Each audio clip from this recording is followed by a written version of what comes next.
नमस्कार, आप देख रहे हैं न्यूज 24। आपके साथ मैं हूं अखिलेश आनंद। सुबह के 8 बज चुके हैं। नए दिन की शुरुआत का वक्त है।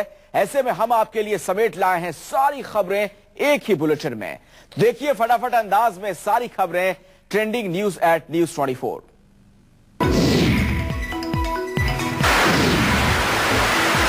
देश भर में गुरुवार को प्रकाश पर्व दीपावली धूमधाम से मनाई गई। दीपावली की शाम रंग बिरंगे पटाखों से आसमान जगमग होता रहा।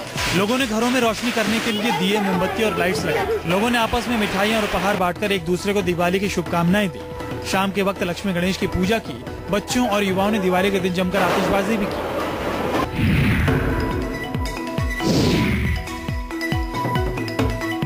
दिवाली के मौके पर प्रधानमंत्री नरेंद्र मोदी ने सियाचिन ग्लेशियर पर तैनात भारतीय सैनिकों के साथ कुछ समय बिताया। सैनिकों के बीच पहुंचे प्रधानमंत्री मोदी ने कहा कि सभी भारतीय उनके साथ कंधे से कंधा मिलाकर खड़े हैं।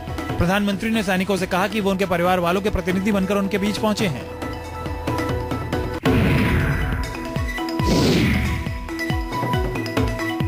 सियाचिन के दौरे के बाद प्रधानमंत्री मोदी बाढ़ पीड़ितों के साथ दिवाली मनाने श्रीनगर पहुंचे। प्रधानमंत्री मोदी ने इस प्राकृतिक आपदा में क्षतिग्रस्त हुए मकानों की मरम्मत के लिए 570 करोड़ रुपए और बाढ़ प्रभावित 6 प्रमुख अस्पतालों के सुधार के लिए 175 करोड़ रुपए की सहायता देने की घोषणा की।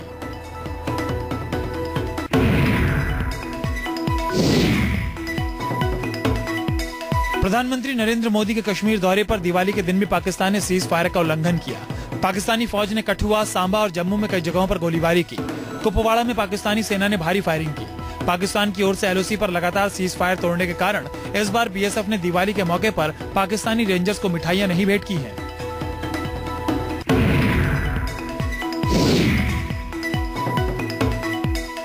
दिवाली के दिन अमृतसर में स्वर्ण मंदिर को बेहद खूबसूरत तरीके से सजाया गया था। स्वर्ण मंदिर में आकर्षक रोशनी की गई थी। हजारों श्रद्धालुओं ने स्वर्ण मंदिर में मत्था टेका, जहां जमकर आतिशबाजी भी हुई। दिवाली के ही दिन 1620 में मुगल बादशाह जहांगीर ने सिखों के छठवें गुरु हरगोविंद सिंह साहब को ग्वालियर किले से रिहा किया था।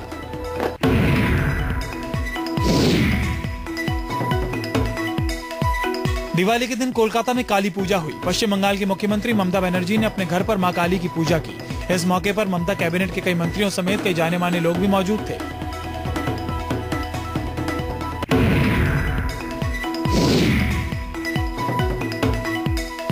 गांधीनगर के अक्षरधाम मंदिर में धूमधाम से दिवाली मनाई गई।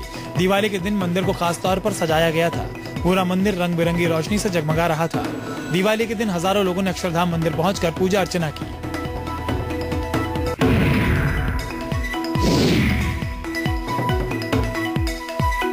वाराणसी में मुस्लिम समुदाय के लोगों ने भी जमकर दिवाली मनाई। यहाँ मुस्लिम महिलाओं ने पूजा अर्चना की और जमकर पटाखे फोड़े।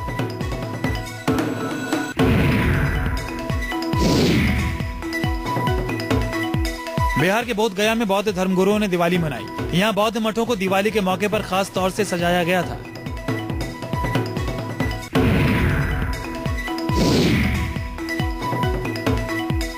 पश्चिम बंगाल में बांग्लादेश से लगी सीमा पर बीएसएफ के जवानों ने बांग्लादेश के सैनिकों को दिवाली के मौके पर मिठाइयां भेंट की। बांग्लादेश के सैनिकों ने भारतीय सैनिकों को दिवाली के मौके पर शुभकामनाएं दी।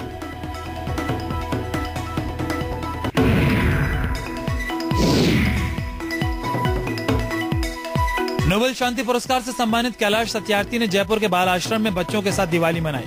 दिवाली के मौके पर कैलाश सत्यार्थी ने कहा कि देश में बच्चों के खिलाफ होने वाली अपराध पर पूरी तरह रोक लगनी चाहिए।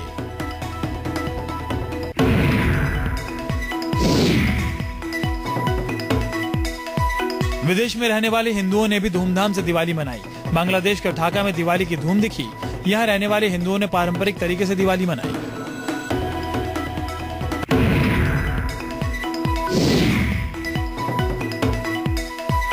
महाराष्ट्र में सीएम पद को लेकर सस्पेंस बरकरार है। केंद्रीय मंत्री नितिन गडकरी ने एक बार फिर कहा है कि वो महाराष्ट्र का मुख्यमंत्री नहीं बनना चाहते। नागपुर में गडकरी ने कहा कि मैं केंद्र की राजनीति में खुश हूं। इसके बाद एक बार फिर महाराष्ट्र में देवेंद्र फडणवीस के सीएम बनने की चर्चाएं तेज हो गई हैं।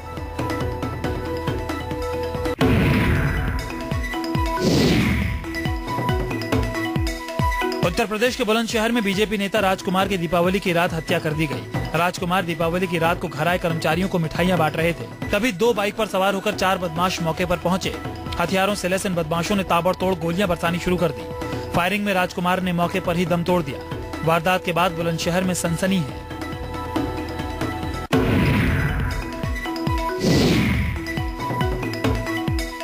झारखंड में सिमडेगा के बानो गांव में अज्ञात बीमारी से अब तक 7 लोगों की मौत हो चुकी है। गांव में 10 लोगों की हालत गंभीर बनी हुई है, जहां जानलेवा बैक्टीरिया एंथ्रेक्स के फैलने की आशंका है। स्वास्थ्य विभाग ने एंथ्रेक्स की आशंका जताते हुए जांच में केंद्र सरकार की मदद मांगी है। हालात को देखते हुए गांव में डॉक्टरों की टीम तैनात कर दी गई है। बीमार लोगों को प्राथमिक इलाज भी दिया जा रहा है।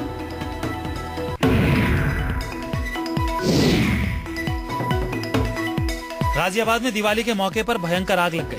आग लगने से वैशाली के पास ज्ञानखंड में फर्नीचर मार्केट में कई दुकानें जलकर खाक हो गई। आशंका है कि पटाखे की वजह से फर्नीचर मार्केट में आग लगी। अच्छी बात यह रही कि घटना में कोई हताहत नहीं हुआ। दमकल की 8 गाड़ियों ने घंटों मशक्कत कर आग पर काबू पाया।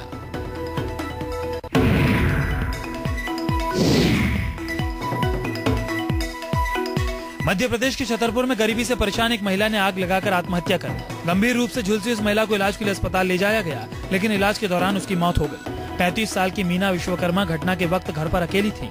आशंका है कि मीना ने अपनी 4 बेटियों की अच्छी परवरिश में नाकाम रहने की वजह से अपनी जान दी।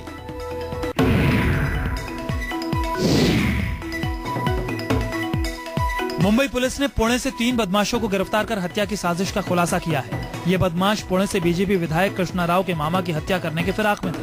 पुलिस के मुताबिक विधायक के मामा की हत्या के लिए मुख्य आरोपी अमीन शेख को 15,000 रुपए की सुपारी दी गई थी। पुलिस के मुताबिक गिरफ्तार बदमाशों के तार छोटा शकील गैंग से जुड़े हुए हैं।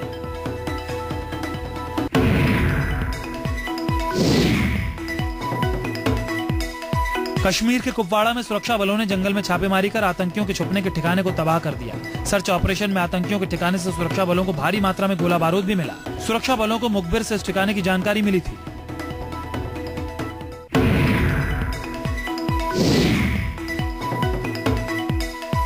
पाकिस्तान के दक्षिण पश्चिम प्रांत बलूचिस्तान में बंदूकधारियों ने एक बस पर गोलीबारी कर 8 लोगों की हत्या कर दी।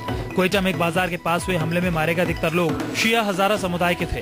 4 बंदूकधारियों ने पहले एक मिनी बस पर गोलीबारी कर 6 लोगों की हत्या की और उसके बाद 2 लोगों का पीछा कर उन्हें गोली मारी। पाकिस्तान में जातीय हिंसा की वजह से बीते दशक में करीब 2 लाख लोग क्वेटा से भाग गए हैं।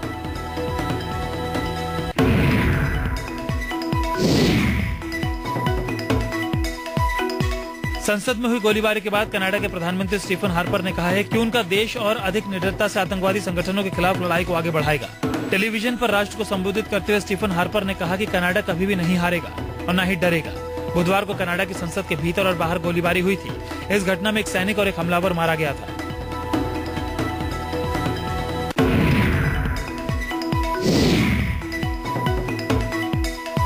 कनाडा की संसद पर हुई फायरिंग में हमलावर की पहचान माइकल जेहाव बिब्यू के तौर पर की गई है। 30 साल का माइकल जेहाव कनाडा का ही नागरिक था और पुलिस के अनुसार हाल ही में वो इस्लाम कबूल करके मुस्लिम बन गया था। इस्लामी कट्टरपंथियों से सहानुभूति रखने के शक में उसका पासपोर्ट जब्त कर लिया गया था। इससे पहले माइकल जेहाव पर चोरी और ड्रग संबंधी केस भी दर्ज हुए थे।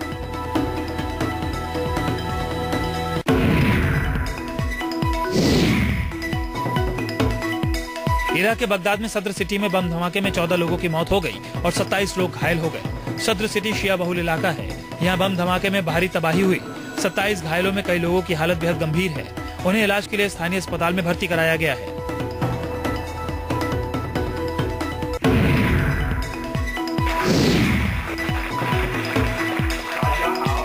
चीन दौरे पर पहुंचे फेसबुक के संस्थापक मार्क जुकरबर्ग ने बीजिंग यूनिवर्सिटी में छात्रों से मुलाकात की। जुकरबर्ग ने करीब 30 मिनट तक बीजिंग यूनिवर्सिटी में छात्रों से चर्चा की। खास बात यह है कि छात्रों से बातचीत के दौरान जुकरबर्ग ने चीनी की भाषा मंदारिन का इस्तेमाल किया। चीन में फेसबुक पर बैन लगा हुआ है। हालांकि छात्रों से बातचीत के दौरान जुकरबर्ग ने इस मुद्दे पर कोई चर्चा नहीं की।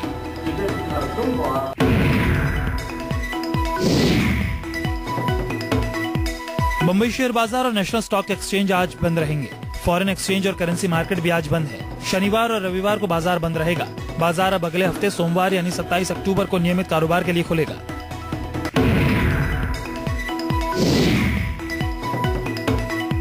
मुंबई शेयर बाजार में दिवाली के दिन मुहूर्त ट्रेडिंग हुई। मुहूर्त ट्रेडिंग में सेंसेक्स 63 अंक बढ़कर बंद हुआ। नेशनल स्टॉक एक्सचेंज का निफ्टी भी 8000 से ऊपर पहुंचकर बंद हुआ। सेंसेक्स 26,851.05 पर बंद हुआ। पिछले 4 कारोबारी सत्र में सेंसेक्स में 787.89 अंक की तेजी आई है। मुहूर्त ट्रेडिंग में दिग्गज शेयरों के मुकाबले मिड कैप, स्मॉल कैप शेयरों में अच्छी खरीदारी का रुझान रहा।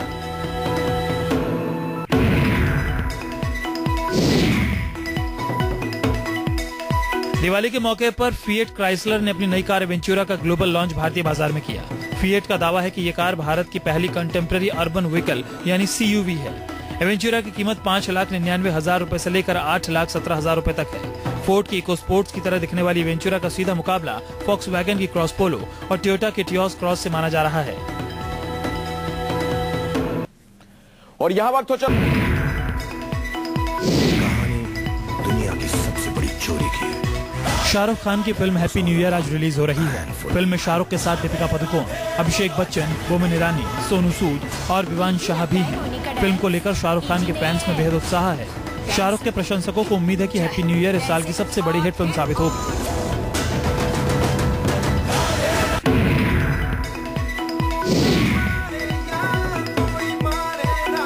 Film happy new year release के साथ ही नया रिकॉर्ड भी बनाएगी। फिल्म को कुल 6,000 स्क्रीन पर रिलीज किया जा रहा है। ये अपने आप में एक रिकॉर्ड है।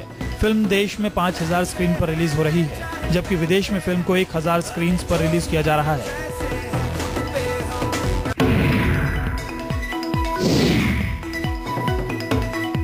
Film happy new year 150 crore की लागत से बनी है। फिल्म का निर्देशन फराह खान ने किया है। यशराज फिल्म्स को वर्ल्ड वाइड डिस्ट्रीब्यूशन के राइट्स बेचे गए हैं। शाहरुख खान ने अपने बेहतरीन मार्केटिंग स्ट्रेटेजी का इस्तेमाल कर फिल्म को देश विदेश में काफी पॉपुलर बना दिया है।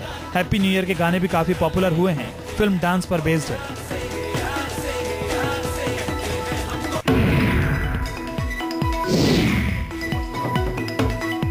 आमिर खान की फिल्म पीके का टीजर रिलीज हो गया। टीजर रिलीज होने के बाद भी फिल्म की कहानी रहस्यमयी बनी हुई है। आमिर खान ने भी फिल्म पीके की कहानी के बारे में कुछ बताने से इनकार किया है। आमिर का कहना है कि कहानी का खुलासा होने से फिल्म को लेकर लोगों की उत्सुकता कम हो जाएगी। फिल्म में आमिर के साथ अनुष्का शर्मा भी हैं। आमिर का कहना है कि फिल्म पीके के किरदार पिछले 25 वर्षों से किए गए उनके सभी किरदारों से अलग है। और स्पोर्ट्स की खबरों